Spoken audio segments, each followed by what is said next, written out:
Giuseppe Zannetti, coach campione Under 18 col Volleypool Piave, Sandonà. Giuseppe, una partita, definiscila tu. Diciamo che è stata una partita un po' a episodi, ecco. Noi abbiamo cominciato molto contratti e abbiamo perso il set veramente in malo modo, ecco, il primo, ma si vedeva chiaramente che la squadra non era quella la squadra, per quanto anche avessimo giocato male anche in passato, ma così veramente era irriconoscibile, per cui ho detto guarda, adesso che tutto quello che dovevamo fare di brutto l'abbiamo fatto, e quindi adesso dobbiamo giocare solo meglio.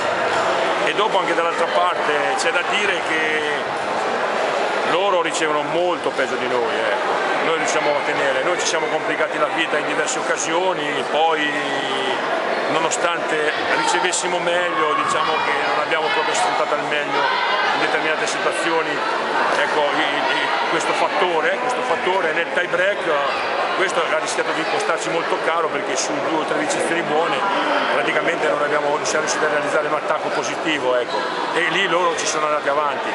Poi sai, dopo nel tie break gli episodi sono quelli che determinano nel bene e nel male, ecco, la vittoria o la sconfitta, ecco.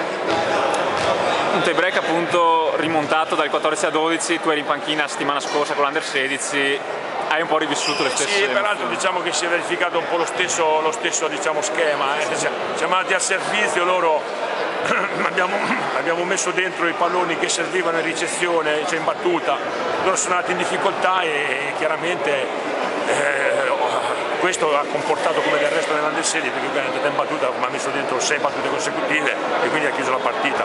Sì, però diciamo che, se devo essere franco, ecco, è stata una partita dal punto di vista delle emozioni forti, però dal punto di vista tecnico, insomma,